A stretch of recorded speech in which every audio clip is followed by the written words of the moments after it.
Hey, what's going on YouTube? It's Pyromancer here, and welcome back to my channel. Hope you're all having a wonderful day, morning, afternoon, evening, whatever time it is, wherever you are in the world. And if you guys haven't seen this new Bolvar picture, this picture of the Lich King, holy shit. So I just want to throw out there, the image that I'm about to show you is not fake. We know that it isn't fake, because the image itself was literally mined from the Blizzard gear store. So it's not like an image that just randomly appeared on a 4chan fucking post or a Reddit thread. The image that I'm about to show you right now is, this shit is real. And, we're gonna talk about it a little bit. But when I first saw this, dude, you can already tell, I'm very excited about this. If you guys have not seen this, I give to you high resolution Bolvar fucking 4 dragon, and oh my god, it is so fucking rad. Isn't that so sweet? The high-res cinematic look of this has me very, very excited, because we don't know what it's for. I guarantee, obviously, this isn't just a piece of stationary art that someone was like, let's just make one frame of high-resolution Bolvar 4 dragon. No. This is part of us. This is part of something. This is part of a cinematic. Now, the first thing people are going to say is, wait a second. Why are Bolvar 4 Dragon's eyes blue? And that's a really, really great question. I'm honestly not sure. Because if you guys recall, when Bolvar took the throne of the Lich King, during which the theme for Yogg-Saron was playing, by the way, his eyes were golden orange, you know, they were like flame, like what you'd see in his chest. But they're blue here, like Arthas's eyes. I don't know why. I don't know if perhaps during the cinematic his eyes change color from orange to blue. I don't know if this is meant to like represent blue kind of fire. But I will say that like many of the other big bads that we fought in WoW, Deathwing, N'Zoth, Sargeras, the Lich King, and Bolvar specifically, has some interesting connections. The first of which is to death, of course, as all of the previous characters that I just mentioned do, and fire. Now, on the note of that, man, this looks awesome. The flaming chest kind of cracking, kind of perhaps giving you a little bit of an insight down to what Bolvar's core is like, looks amazing. And this hammer, oh my god. Fuck a Frostmourne. What is that thing, dude? What is that? That thing looks insane. It's like a Doom Hammer on fucking flaming steroids. This looks awesome. And his skull belt and his little like bracer on the arm there looks so sick. The spiked pauldron, just amazing looking. And I can only assume that this is the frozen throne behind him, right? With like the blue icy glow and all of that. I assume this must be atop Icecrown Citadel or something. But you can definitely tell, I mean, from the lighting and from the shading and everything like that, this is definitely out of a high-resolution cinematic. So the next question becomes, why are we getting the cinematic? What's happening in this cinematic? And a lot of people are beginning to infer that perhaps some of the Shadowlands stuff is true. Perhaps the next World of Warcraft expansion actually is the Shadowlands. And if Bolvar's involvement in said expansion was going to be, or is going to be, as prevalent as it's mentioned in some of those leaks, and as some of us, myself included, have predicted, one of my highest view grossing videos of all time is about the return of the Lich King, Bolvar specifically, then maybe this little cinematic could lead us into the plot of the next expansion. And if that's the case, well, I don't really know where else the story would go besides the Shadowlands if we're dealing with an expansion like BFA, centralized primarily around the Force of Death, and to have an entity like Bolvar, who, I hate to say it, I don't know why we just kind of trust at face value, considering the Lich King's obvious connection with Yogg-Saron. I mean, Blizzard's even said before that they kind of failed to illustrate it as much as they wanted to.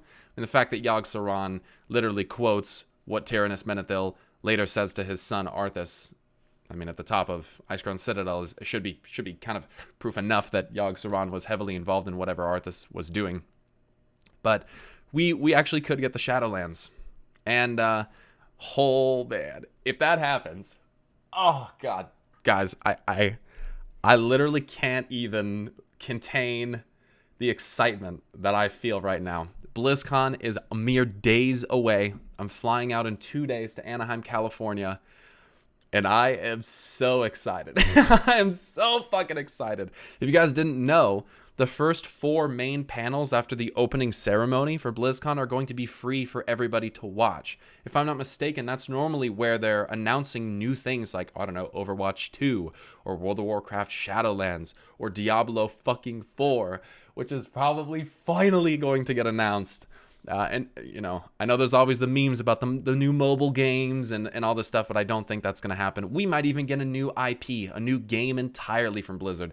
And I think that'd be pretty awesome. But there's no way to know for sure. Back to this. Not only was this mined, but there was another image of some art regarding the Shadowlands that apparently they found. And let's take a look at this. World of Warcraft Shadowlands. Enter the Shadowlands. Explore the glorious land of Bastion. Meet the noble Kyrian. Discover new abilities. This image, this art style right here. This reminds me of only one thing. And I think that when you start looking at these kind of tendrils of light reaching around, you may start to see what I see. This art style reminds me of Elune. And if that were the case, these Kyrians, there's a creature, I believe it's from D&D, Dungeons and Dragons, called Kyrian or Kirin or something of that nature, and they're celestials, right? Basically, so when you think of celestial, you can kind of think of like moon and stars and like outside of our world sort of thing. But this reminds me more of, it's like a Suramar, it's like an elven city almost, that I think is themed heavily towards Elune. And while some may not see the connections between Elune and death in the Warcraft story, I can throw a couple things out there that might help make a little more sense here. If we go to the Shadowlands, and Elune is in any capacity an entity of death and or shadow, and light even, could be a combination of both, then this would make sense. Because Elune is essentially the goddess, the soul goddess and shepherd of the dead and fallen souls of the Night Elves. That right there is enough to relate her to death. She literally can take the fallen souls of the Night Elves and transport them to other worlds. You guys saw what she did with Ysera. I mean, that's pretty incredible, the amount of power that Elune apparently has. Now, while I do believe that she is a moon, while it is that she is a moon, rather, I do believe that she gets her light-based powers from somewhere else. I believe that is possible. But I digress. We might, if I'm on the right track here, whatever these Kyrian are, if this ends up being the case, we could actually, in the next expansion of World of Warcraft, we could meet Elune if they wanted to play it out that way. We could actually meet the moon goddess, which would be crazy. And here's the thing about Elune, is that Elune's light is very interesting. And there's some stuff in Dungeons and Dragons that's the same way. Like lunar, I think it's lunar light beam or light moon beam or something of that nature. There's a spell essentially where you can call it down upon someone. It does radiant damage, which is like pure positive energy and light. And while within this beam, this moon beam, you cannot transform yourself. You are basically reverted to your true original form. And you know something that's interesting about Elune in World of Warcraft is that Elune's light has a way of cleansing, not replacing like what the holy light would do, but cleansing and showing the truth. Did you guys know that there's a quest from, I believe it's Ashenvale, if I'm not mistaken, from way back? I think it's actually in Classic, where you perform this ritual and Elune actually cleanses the satyr form of a night elf. Elune's light returns a satyr, which is a demon form of a night elf, back into a night elf, basically reverting it to its true form. It's very interesting. She can cleanse the nightmare corruption as well. It's a pretty neat little thing when you consider that perhaps the light of Elune is intrinsically tied to truth. A truth. Being able to bestow upon thee the revelation that is truth. I think that would be really fucking cool, because that we've heard these kind of quotes from N'Zoth regarding things like the truth of Shadow, and perhaps that's talking about the Void. But ultimately, I think that there is a moment during which we will likely encounter, whether directly or indirectly, Elune herself, and have some kind of truth revealed to us, and that may actually be what this is. I don't know what this is, but this is just speculation. I am very, very excited about all of this. There's some fake images going around. I don't know if you guys have seen this one. This is made by someone on Twitter. It says, under the guidance of Bolvar, Foredragon, present ruler of the damned, the Ebon Knights of Arcaris have learned to harness the power of the dragon's flame. Ascend the frozen throne in an epic questline to unlock a new class skin for Death Knights and slay your enemies with the deadly power of Frostfire. This is fake. Already right here, this grammatically is incorrect. But anyway, it says here, raise your shield as a dragon ward. Or watch the cinematic of Bolvar's fight against Sylvanas. Now, this is obviously a little bit of speculative fun that they're having here. But what if that's actually what it was? Bolvar fucking Foredragon fighting against Sylvanas Windrunner? Sylvanas is pretty strong now, you guys. And I have to say, since what happened with Arthas, Sylvanas has grown in power. And it would seem that her pact with Helya may have actually bore a little bit more power for her. And even so, her pact with Ashara. And what they've done with Xal'atath. I'm not so sure that Sylvanas is as much of a pushover as people think. She literally toyed with Saurfang and then decimated him with one attack. It took almost no effort on Sylvanas' part to do so. So that's not to say that Sylvanas would waltz up here and fuck on the Lich King, because I don't necessarily think that that's what would happen. But I think that Sylvanas would probably put up a little bit better of a fight than most people would anticipate. But either way, there are some other ways you can take this. The boy king serves at the master's table. 3 lies will he offer you. I've always attributed this to Anduin Wrynn. I think that they've done enough to... They've either tried to bait us into thinking Anduin Wrynn is the boy king, or perhaps Bolvar is the boy king in the fact that he's a young king in the aspect of time, right? Bolvar hasn't been a king for that long. He's a boy king. Rathian's also another option. But it could be that one of the lies from Bolvar Foredragon was about him, the whole Vol'jin thing and him being sent to the other side and Bolvar having nothing to do with that. Perhaps Bolvar has some knowledge or information of the other side, or perhaps Talia Foredragon shows up here with or without Calia Menethil. Perhaps it's with Anduin fucking Wrynn. I mean, Bolvar Foredragon did watch over Anduin Wrynn for quite a little while, especially during the period where Anduin's father was gone. So Regent Lord Bolvar Foredragon, who has basically assumed command of Stormwind in Varian Wrynn's absence, it could be that Anduin Wrynn comes here with high-resolution Talia Foredragon.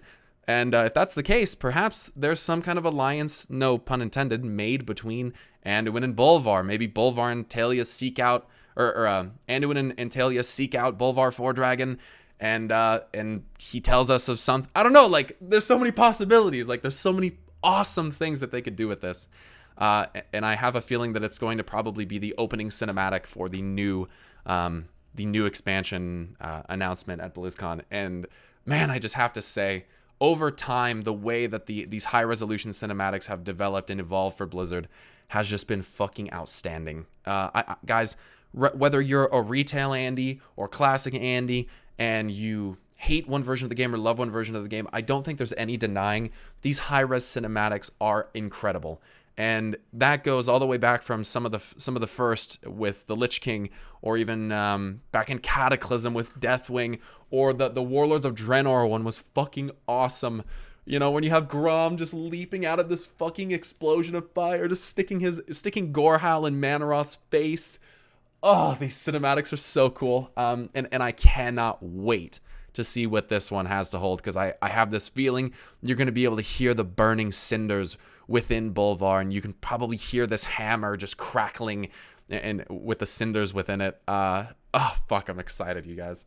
I'm so excited. As I said in the start of this video, I'm going to be at BlizzCon. We get there on the 31st. BlizzCon, I think, is the 1st and 2nd. We fly out on the 3rd. And if you guys see me at BlizzCon, please don't hesitate to come up to me and say hello. I am absolutely not against that. I will have some folks with me that would may be cool for you to meet. And I don't have a media pass this year, so I'm going to be only in the general admission areas. But with that being said, you guys, this is fucking exciting. This is really exciting. If you guys enjoyed this video, if you are hyped about BlizzCon, if you're excited to watch the virtual ticket or the free provided segments of the virtual ticket, please leave a like on the video and subscribe to my channel for more content regarding speculation and things like this in the future. BlizzCon is, as always, going to drop a knowledge bomb on our fucking heads, and I can't wait to discuss some of that with you guys. If you guys don't know, I do have a Twitter and a Twitch. You can follow me at both of those in the description down below. I will perhaps be streaming later on today, and if that is the case, I'd love to see you guys over there. It's twitch.tv/Pyromancer.